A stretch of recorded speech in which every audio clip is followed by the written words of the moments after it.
Bom dia novamente, irmãos. Vamos dar continuidade aos nossos estudos sobre os atributos de Deus, que são aqueles aspectos do ser divino que nós temos estudado ao longo das semanas.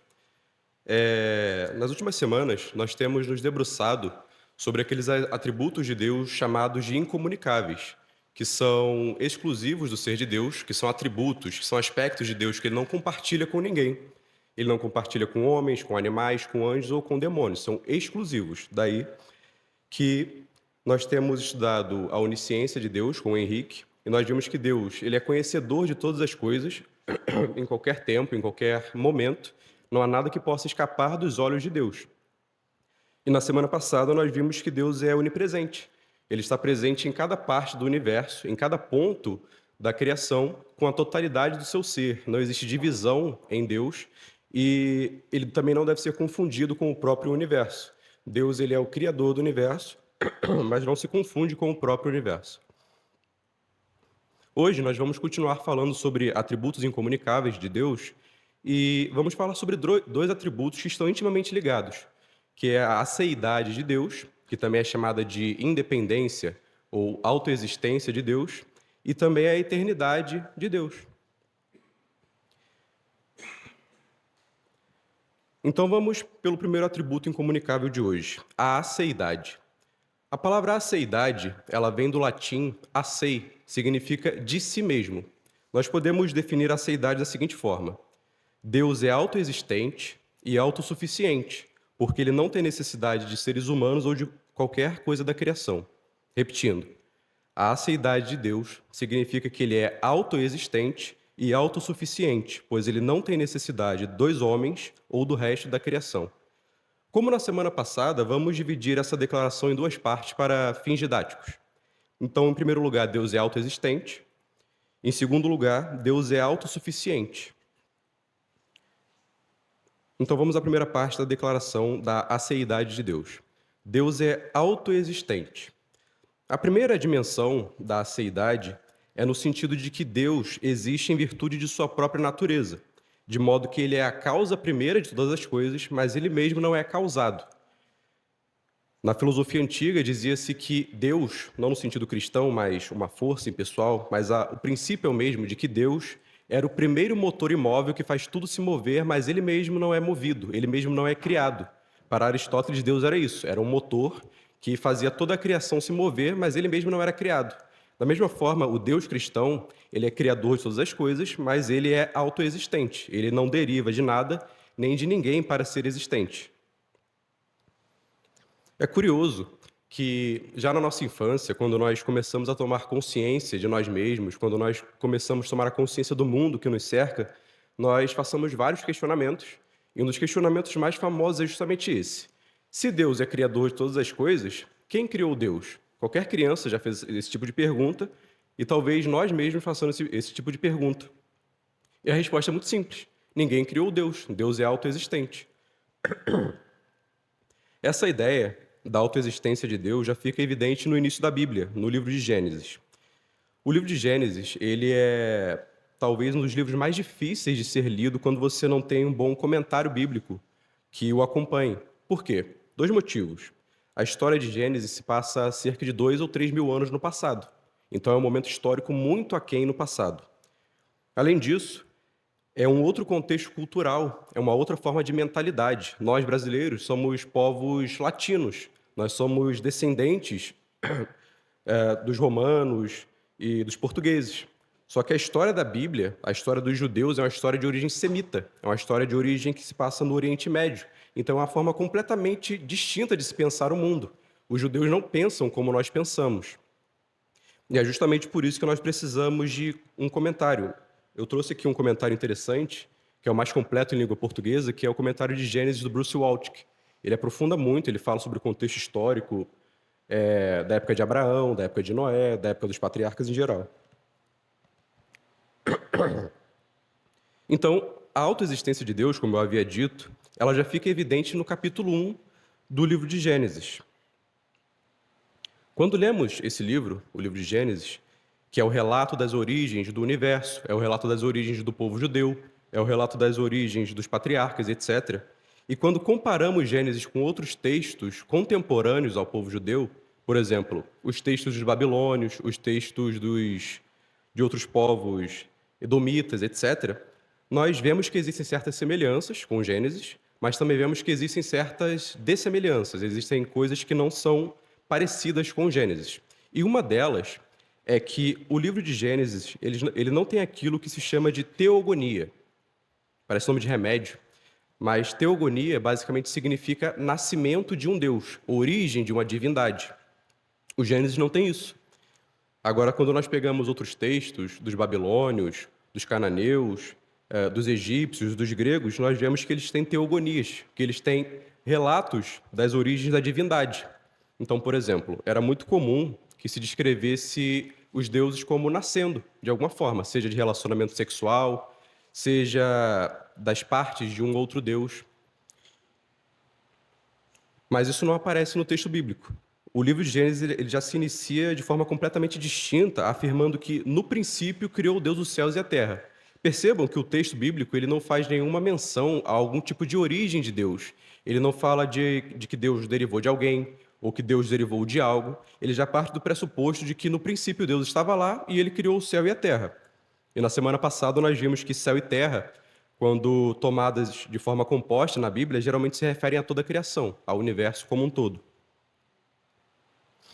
Então, não há em Gênesis qualquer tipo de menção ao surgimento de Deus. Não há qualquer resquício de que ele deriva de algo ou de alguém, justamente porque ele é autoexistente, justamente porque ele não veio à existência, ele sempre existiu. Essa ideia de autoexistência de Deus, ou de aceidade de Deus, é encontrada não só em Gênesis, mas também no Evangelho de João. João capítulo 1 diz o seguinte: no princípio era o Verbo, e o Verbo estava com Deus, e o Verbo era Deus. Ele estava no princípio com Deus. Todas as coisas foram feitas por intermédio dele, e sem ele nada do que foi feito se fez.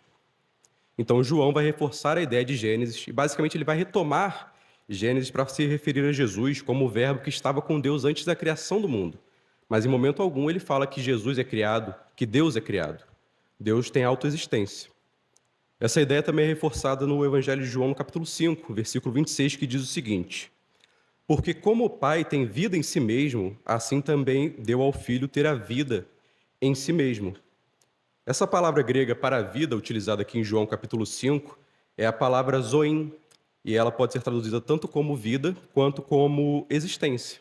Então, basicamente, o que Jesus está dizendo é o seguinte: porque como o Pai tem a existência em si mesmo, assim também ao Filho deu também ao Filho ter a existência em si mesmo. Então, João parte do pressuposto de que Pai e Filho... Obrigado. Ele parte do pressuposto de que Pai e Filho têm existência em si mesmo, existência autônoma, não derivada e não dependente de ninguém ou de algo.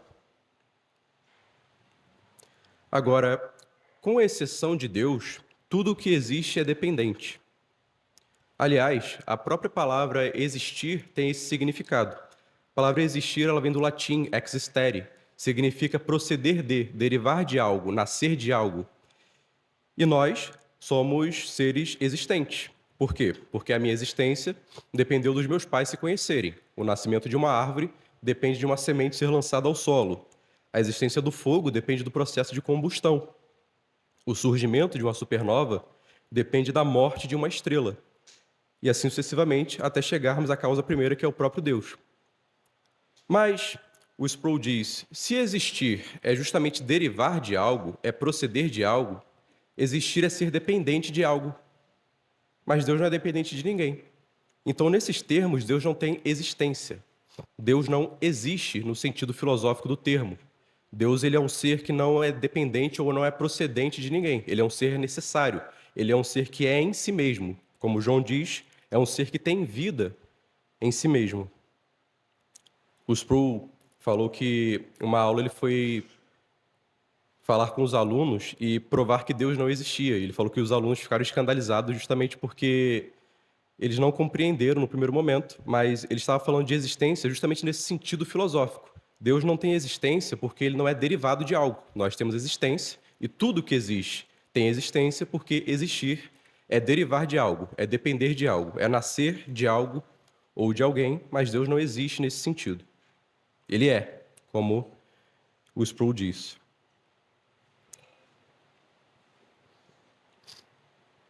Perguntas?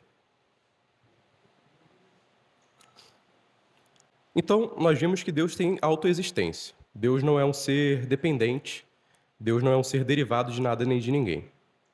Mas se Deus, ele é a causa primeira de todas as coisas, se ele é o criador do universo, o criador do mundo, do céu e da terra, o que havia antes do universo existir? Certa vez perguntaram a Agostinho, fizeram a Agostinho esse questionamento. O que existia, Agostinho, antes do universo existir? E Agostinho respondeu, Deus estava preparando o inferno para quem fazia esse tipo de questionamento. Bem mal-humorado, mas a resposta que nós podemos dar é justamente que não havia nada, só havia Deus.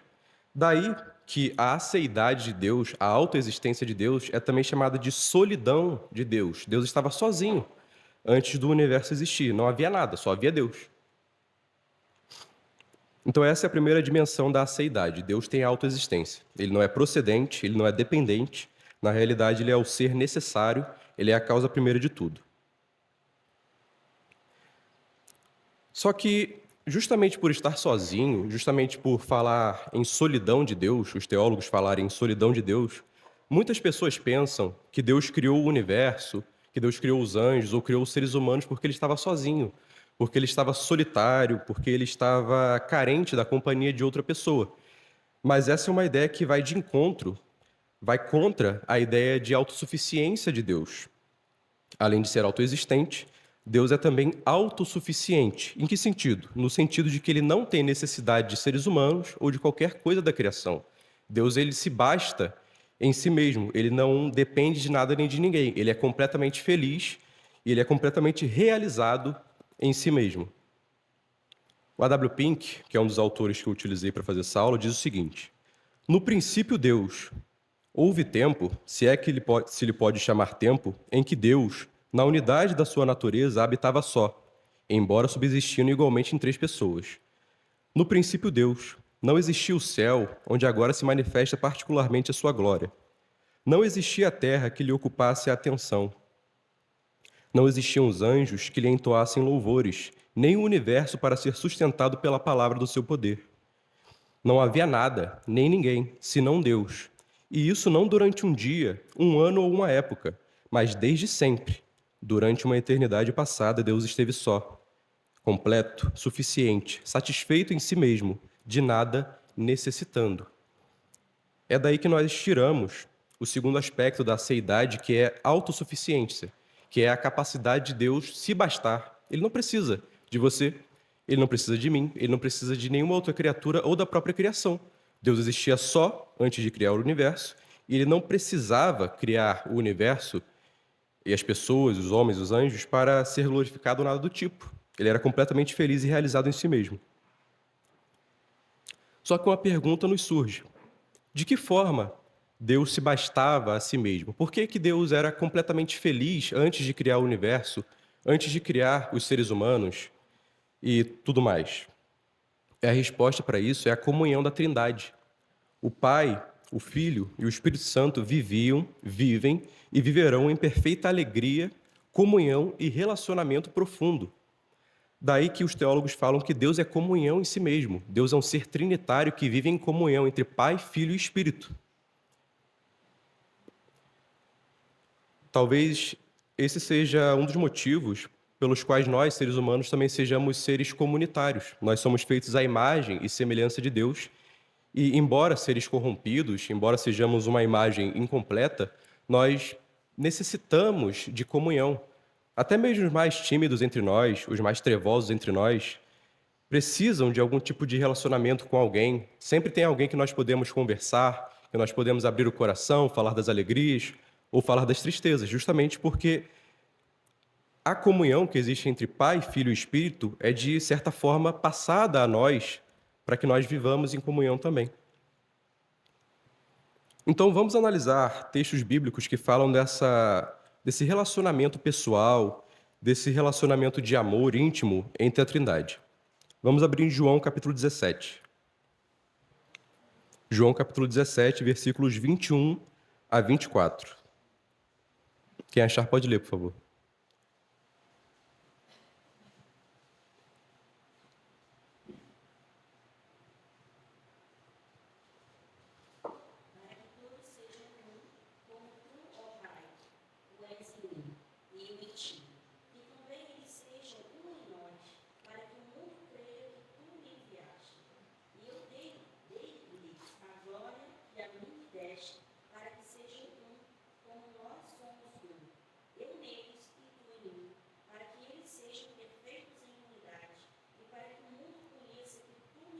estarás comigo, e que os tenha amado, e eles como me tens amado a mim.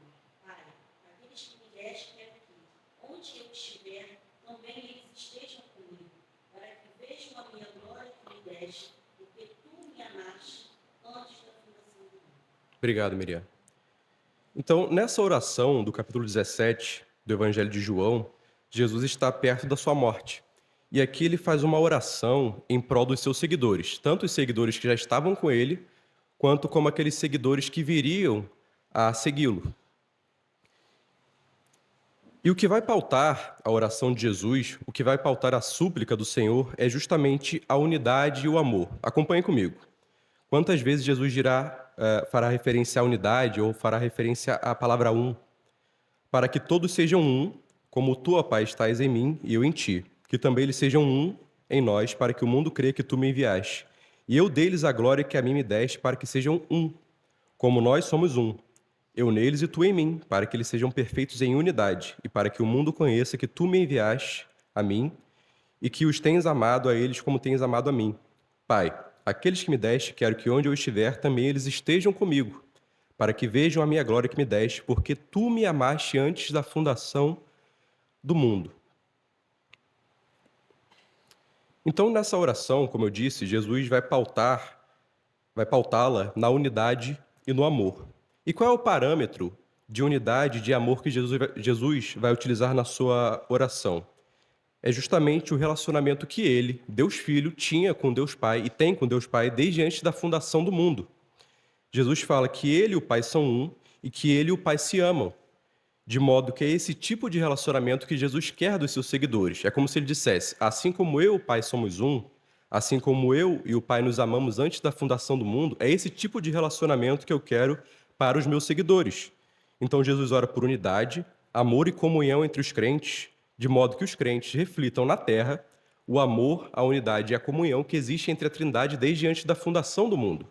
Então Jesus está dizendo aqui nesse texto que antes de criar o universo, embora Deus estivesse solitário, Deus não estava necessitado de nada, porque a Trindade vivia nessa comunhão perpétua, nessa comunhão perfeita de amor e unidade. Essa ideia também é reforçada no capítulo 1 de João, que diz: no princípio era o Verbo, e o Verbo estava com Deus, e o Verbo era Deus. Ele estava no princípio com Deus. Percebam que no texto o apóstolo vai utilizar a preposição com duas vezes. O verbo estava com Deus e o verbo era Deus, ele estava no princípio com Deus. A preposição com pode parecer insignificante para nós que somos leitores da língua portuguesa. Mas na língua grega, que é a língua original na qual o evangelho foi escrito, há pelo menos 3 palavras que podem ser traduzidas como com, essa preposição com. A primeira delas é a palavra sum, que no português vira sim, que está presente em sincronizar, em sinagoga, em outras palavras.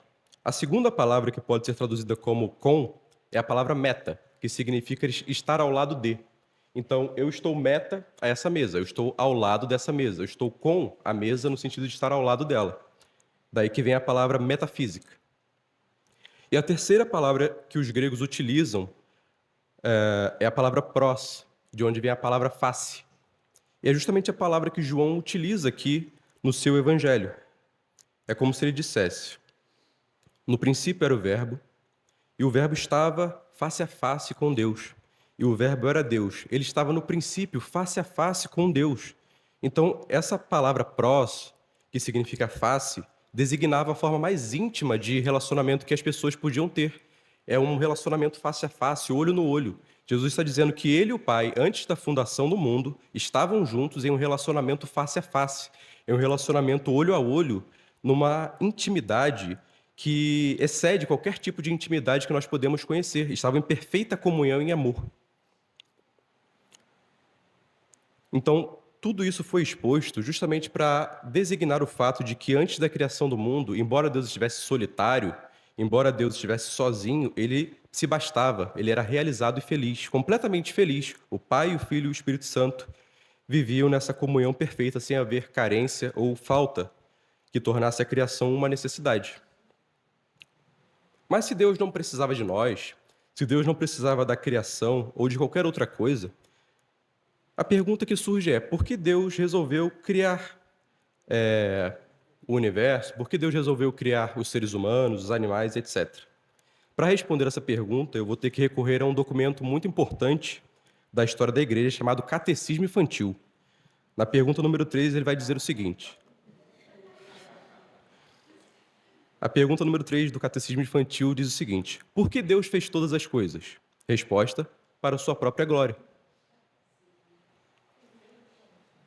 Só que, ao mesmo tempo, a resposta do catecismo, ela é correta, é bíblica, mas nós não conseguimos compreender, justamente porque o Henrique, nas primeiras aulas, disse que Deus é impassível. Deus não tem aumento ou diminuição em seu ser. Deus não aumenta ou diminui em glória. Então, como um ser que se basta a si mesmo, como um ser que não necessita de mais glória, pois ele já é completamente glorioso, que nos criou para a sua glória. E aqui eu vou recorrer ao A.W. Pink mais uma vez, que diz o seguinte: Deus não estava sob coação, nem obrigação, nem necessidade alguma de criar. Resolver fazê-lo foi um ato puramente soberano de sua parte, não produzido por nada alheio a si próprio, não determinado por nada senão o seu próprio beneplácito, já que ele faz todas as coisas segundo o conselho da sua vontade. O fato de criar foi simplesmente para a manifestação da sua glória.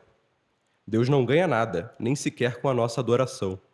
Ele não precisava dessa glória externa de sua graça, procedente de seus redimidos, porquanto é suficientemente glorioso em si mesmo sem ela. Que foi que o moveu a predestinar seus eleitos para o louvor da glória de sua graça? Foi, como diz Efésios 1:5, o beneplácito de sua vontade.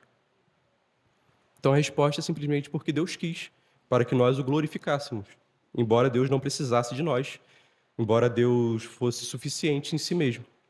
E isso é indigesto para nós, que nossa geração atual, que diz que nós somos o centro do coração de Jesus, ou que nós temos um valor como ouro de Ofir, mas, de fato, Deus realmente não precisava de nós. Deus não é um ser carente.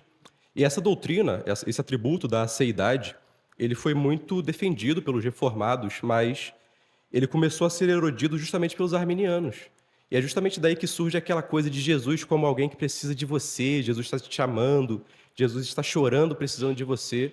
Mas quando nós voltamos ao texto bíblico e quando nós voltamos à compreensão dos atributos de Deus, como a aceidade, nós vemos que Deus não precisa de nós. Na realidade, nós precisamos desesperadamente de Deus.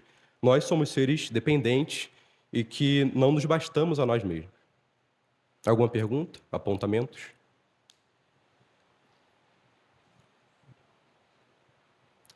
Então, recapitulando, a aceidade de Deus significa que ele é autoexistente, não derivado nem dependente de ninguém, e ao mesmo tempo ele é autossuficiente, porque ele não necessita de nada nem de ninguém.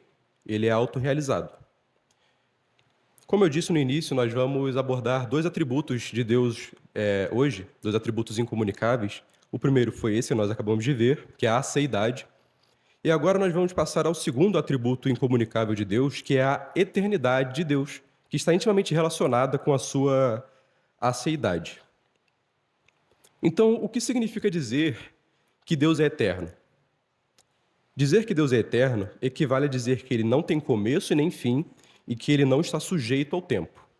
Mais uma vez, dizer que Deus é eterno equivale a dizer que ele não tem começo e nem fim e que ele não está sujeito ao tempo. Para fins didáticos, vamos dividir a declaração em duas partes. Deus não tem começo nem fim. 2. Deus não está sujeito ao tempo. Então vamos à primeira parte da declaração. Deus não tem início, Deus não tem começo. Deus sempre existiu. Quando nós estudamos a aceidade divina, percebemos que ele é autoexistente no sentido de que ele não é derivado.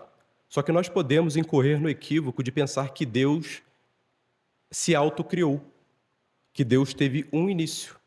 Para usar um termo nosso, que Deus teve teve origem no tempo, por assim dizer. Só que não é isso que a Bíblia diz e também não é isso que a teologia sistemática diz. Deus sempre existiu. Deus não foi criado por ninguém e nem mesmo se autocriou. Porque para Deus ter se autocriado, era preciso que houvesse algo antes de Deus. Não há nada antes de Deus. Então Deus não tem começo. Deus não tem início. Deus é autoexistente porque ele sempre existiu. Esse é o teor da fala de Eliú, que é um dos amigos de Jó. Jó capítulo 36, versículo 26. Como Deus é grande, ultrapassa o nosso entendimento. Não há como calcular os anos da sua existência. Então é incalculável, Deus não tem início.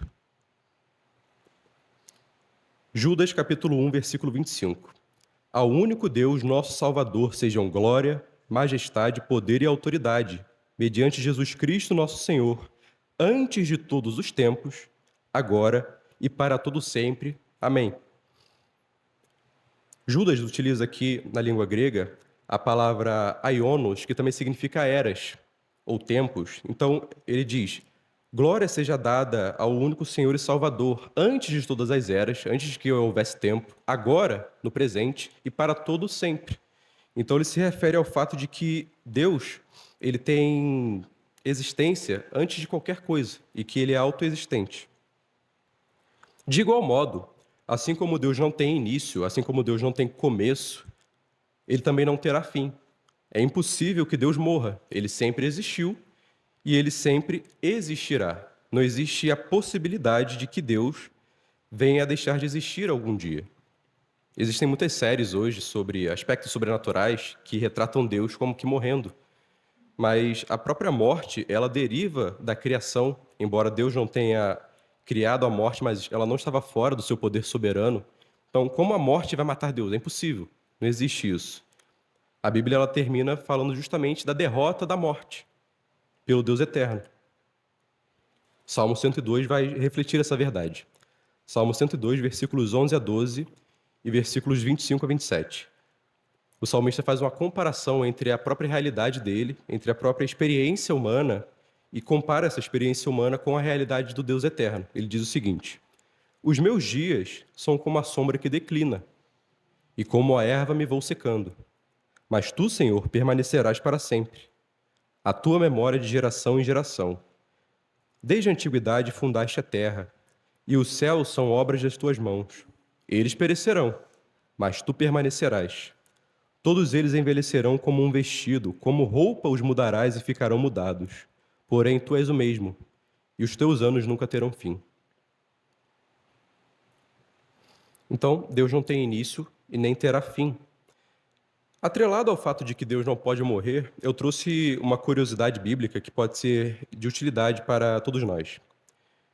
No Antigo Testamento, nós vemos que existem diversos pactos que Deus faz com as pessoas, e os pactos basicamente eram formas de testamento. Duas pessoas ou dois povos se uniam e faziam uma espécie de acordo. E esse acordo era muito comum que as partes se colocassem sob juramento de morte, caso uma delas quebrasse os acordos firmados. Os animais sacrificados nesses pactos eram um símbolo desse juramento, era o símbolo dessa jura de morte. E uma vez que o animal era morto, aquele que fazia a aliança podia esperar o mesmo destino caso ele descumprisse a aliança. E na Bíblia existe também essa lógica nos pactos. Percebam que toda vez que existe um pacto no Antigo Testamento, há o sacrifício de algum tipo de animal, que é justamente para representar a morte de um dos pactuantes caso eles quebrassem a aliança. Podemos apontar dois pactos. Com Noé, o Senhor prometeu a Noé que não iria mais destruir a terra com o dilúvio, e Noé, para firmar essa aliança, sacrificou um animal. Só que essa aliança feita com Noé era uma aliança do tipo incondicional. Apenas uma das partes se colocava sob condições. No caso aqui, o próprio Deus. Então Noé sacrifica um animal e esse animal, a partir da compreensão do contexto pactual, representava o próprio Deus. Era Deus se colocando sobre um juramento de morte, caso ele quebrasse a sua aliança de não mais destruir a terra com o dilúvio. A mesma lógica também ocorre com Abraão.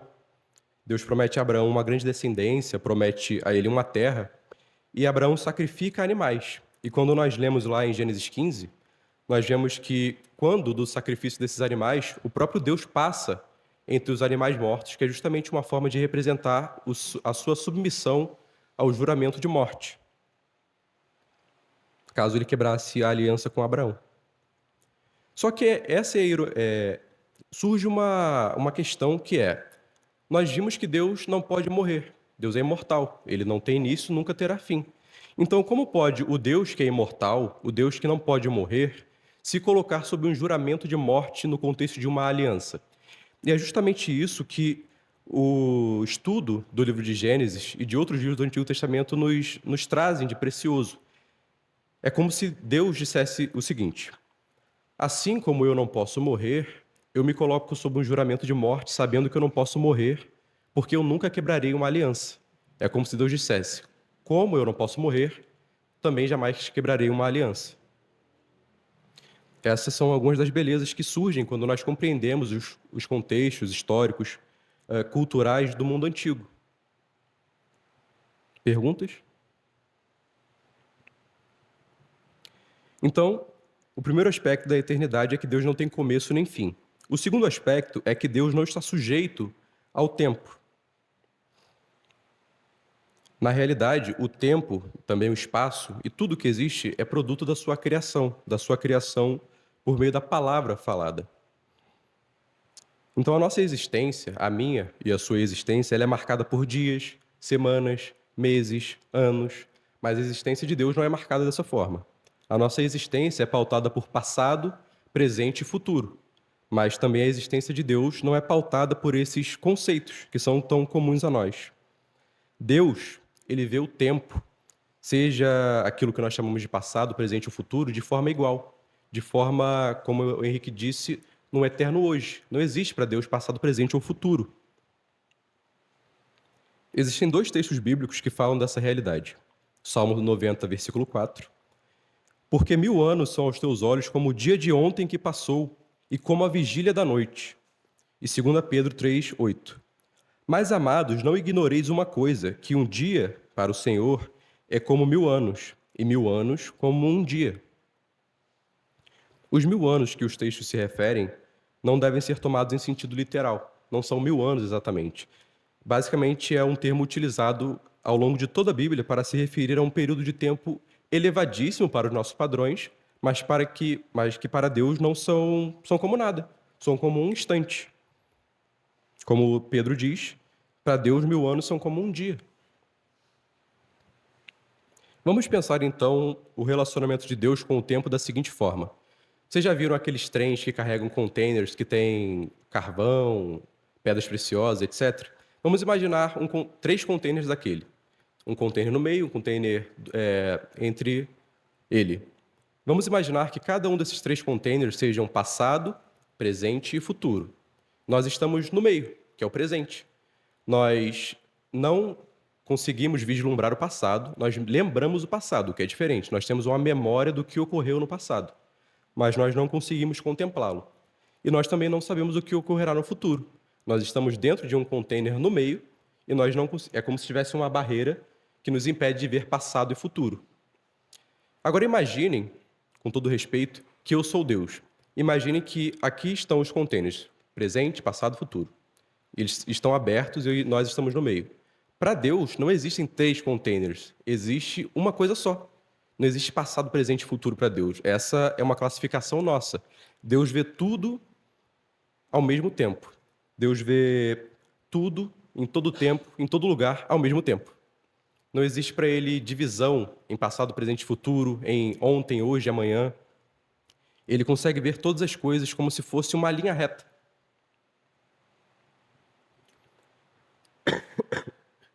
Tem um livro, uma ficção científica, que eu gosto bastante, chamada O Fim da Eternidade.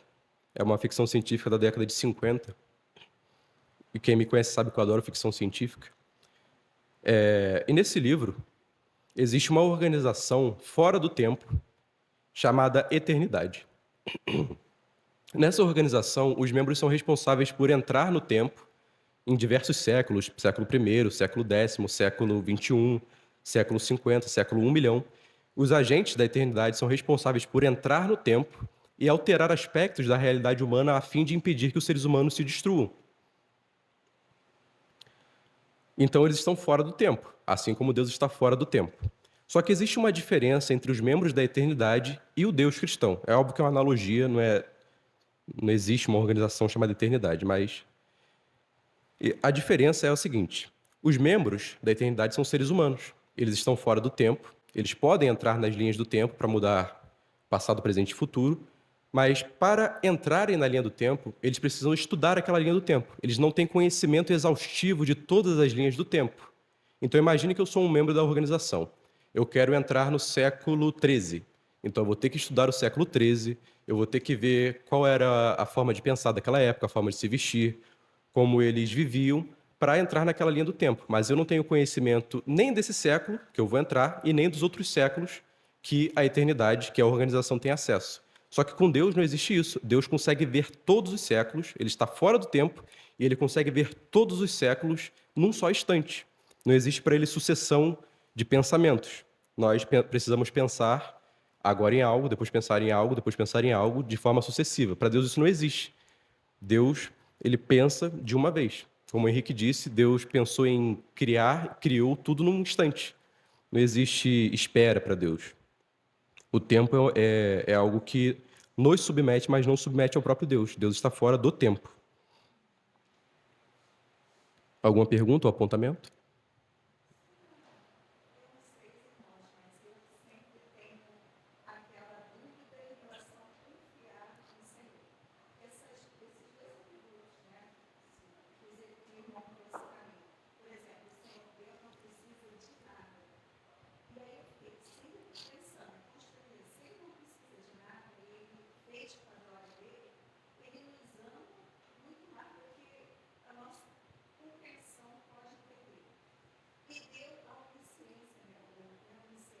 A idade.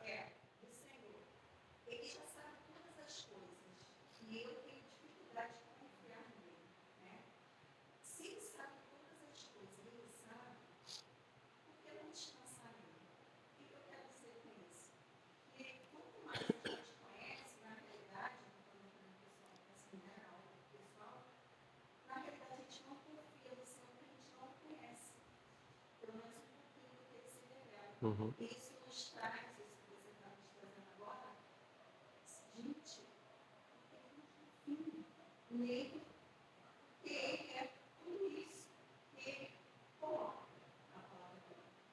Uhum.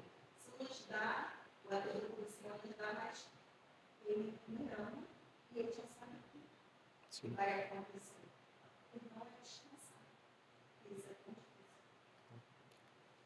Perfeito. Os estudos dos atributos de Deus têm justamente um propósito de nós termos uma compreensão de Deus, mas não se reduz a isso.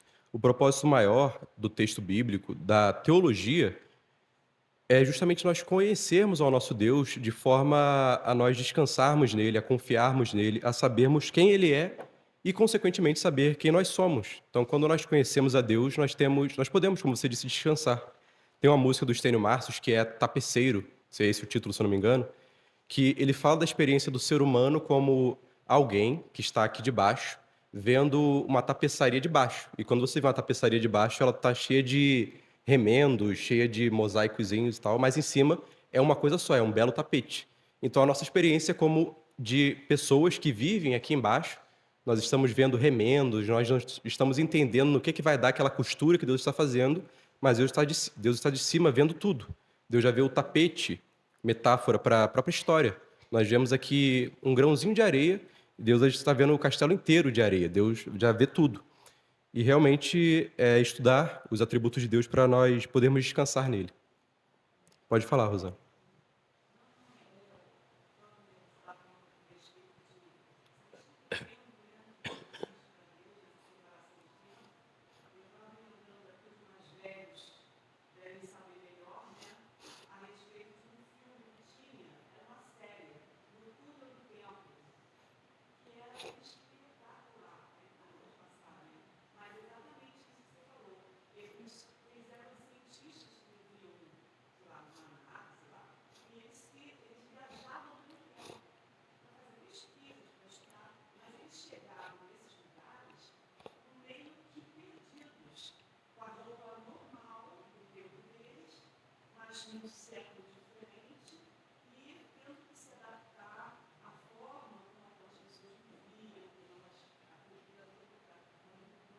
Uhum. Essa série ela é inspirada no livro. Esse livro, O Fim da Eternidade, é do Isaac Asimov. Ele é um russo e ficou bem famoso e deu origem a várias séries. Doctor Who, a série Túnel do Tempo. talvez até De Volta para o Futuro, se eu não me engano. É justamente isso, são indivíduos que vivem fora do tempo, numa organização, só que eles precisam de uma máquina para acessar a linha do tempo e eles ficam perdidos lá. Eles estão sujeitos à morte, estão sujeitos à doença, sujeitos à fome, a todo tipo de coisa. Só que Deus não, Deus ele vê tudo, ele atua, ele pode entrar no tempo e ele atua no próprio tempo. Mais alguém?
Mais alguém? Então, vamos recapitular o que nós já vimos hoje, irmãos. Nós estudamos o primeiro atributo de Deus, que é a sua aceidade. Nós vimos que essa palavra aceidade significa de si mesmo, e que significa que Deus tem autoexistência, ele não é derivado, dependente de ninguém. Além disso, ela significa que Deus é autossuficiente, ele não precisa dos seres humanos ou da criação, embora para sua própria glória tenha decidido criar todas as coisas, e viu Deus que era bom, é o relato de Gênesis. E quando criou o ser humano, viu Deus que era muito bom. E vimos também que, atrelado ao atributo da aceidade, existe a eternidade de Deus, que designa o fato de que Deus não tem começo, nem terá fim, e também de que Deus está fora do próprio tempo.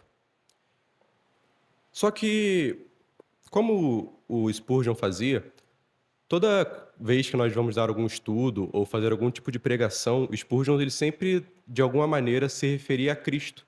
Se fosse um texto sobre genealogia do Antigo Testamento, o Spurgeon, de alguma maneira, se referia a Cristo. E pode parecer, para alguns de nós, que isso tudo é muito distante, que Deus é um ser que não precisava de nós, ou de que Deus vive fora do tempo e etc. Mas existem algumas coisas que a Bíblia diz sobre esse Deus que habita na eternidade. Em primeiro lugar, a Bíblia vai nos dizer que Jesus Cristo, que é o eterno Filho de Deus, que é aquele que habitou antes do tempo, que é aquele que é antes de todas as coisas, esse Jesus Cristo entrou no tempo, assumiu um corpo mortal como o nosso e tornou-se sujeito às condições do tempo. Esse Jesus, ele envelheceu. Esse Jesus, ele esperou dar a hora para alguma coisa. Ele sabia que estava chegando a noite e precisava se ir para casa. Então, o próprio Deus, que é eterno, que não se sujeita ao tempo, se sujeitou ao tempo na pessoa de Jesus Cristo. Por quê? Para que por meio do sacrifício e ressurreição, nós que somos fracos e pecadores, nós que estamos dentro do tempo, pudéssemos ter vida eterna como Ele tem. Embora nós não venhamos a ser eternos como Deus é. Deus é eterno no sentido de que Ele não tem começo nem fim. Nós seremos eternos no sentido de que nós existiremos para sempre com Deus. Então, Jesus voluntariamente se submeteu a todas as realidades do tempo para nos dar o dom da vida eterna. ele faleceu sob a ira de Deus Pai, ele ressuscitou como um Messias exaltado e os seus dias jamais terão fim, como diz o Salmo 102. Em segundo lugar, a eternidade de Deus serve de resposta para o vazio eterno que nós temos, ou muitos de nós podemos ter, e os seres humanos em geral têm, no coração. Eclesiastes, que é um dos livros mais filosóficos da Bíblia, ele vai dizer que Deus pôs a eternidade no coração do homem, no sentido de que ele pôs a eternidade como algo desejado pelo homem. Então todo homem tem aquele anseio no coração para algo além desse mundo. Só que nós, por sermos seres caídos, nós desviamos. Em vez de nos voltarmos para Deus para satisfazer esse anseio eterno, nós nos voltamos para coisas criadas. E é por isso que muitos dos seres humanos, e muitos de nós, até cristãos, quando colocamos a Deus em segundo plano e buscamos outras coisas no lugar dele, como dinheiro, como relacionamento, como status, como poder, nos frustramos. Porque, como diz o C.S. Lewis, nada do que é terreno pode satisfazer uma sede que é eterna. Só Deus pode satisfazer essa sede eterna, porque só Ele é eterno. O Deus que pôs a eternidade no nosso coração é só Ele mesmo eterno. Então só Deus pode satisfazer o nosso coração. Nada mais, nem ninguém. Por fim, a aceidade de Deus e a eternidade de Deus, que são esses atributos incomunicáveis que nós não podemos compreender totalmente. Nós temos que ter bastante cuidado, como nós viemos dizendo nas semanas, porque são atributos que nos fazem chegar aos limites da própria linguagem humana. Existem aspectos que nós não podemos ir além, coisas que nós não podemos falar sem incorrer em algum tipo de erro. Mas, embora nós não compreendamos totalmente, nós podemos saber. Nós podemos saber que Deus, ele é realizado, que Deus é trinitário e que ele vive em comunhão entre Pai, Filho e Espírito, e que Ele nos criou também para vivermos nessa comunhão. Todos nós aqui vivendo em amor, vivendo em união. Esse é o teor da oração de Jesus em João capítulo 17. Eu oro para que eles tenham união e amor, assim como eu, Pai, tive com o Senhor e tenho com o Senhor desde antes da fundação do mundo. Então, esse conhecimento, ele precisa nos tornar, como a nossa irmã disse, humildes diante de Deus, precisa nos fazer descansar em Deus, confiar que esse Deus que vê toda a história de uma só vez, que vê o tempo como se fosse uma linha, sem qualquer tipo de divisão, esse Deus cuida de nós, esse Deus está conosco, esse Deus está junto de nós. Na semana passada nós vimos que, embora Deus seja onipresente, embora Ele esteja presente em cada ponto do universo, com a totalidade do seu ser, Ele se manifesta de forma especial conosco, porque Ele não está conosco, o seu Espírito, não está conosco só de forma estática, só ao nosso lado, como se fosse essa mesa. Na realidade, a Bíblia diz que o Espírito está conosco, afagando o nosso coração, consolando o nosso coração, nos ajudando nos momentos de dificuldade e de tristeza. E nós podemos descansar nesse Deus que é eterno, nesse Deus que é bastante em si mesmo, mas que resolveu nos realizar, nos criar para a sua própria glória. Só há um Deus, Ele é onipresente, Ele é eterno, e Ele é o único digno de todo louvor e toda glória. Só Ele é eterno e só Ele pode nos dar a confiança e a alegria eternas. Alguma questão?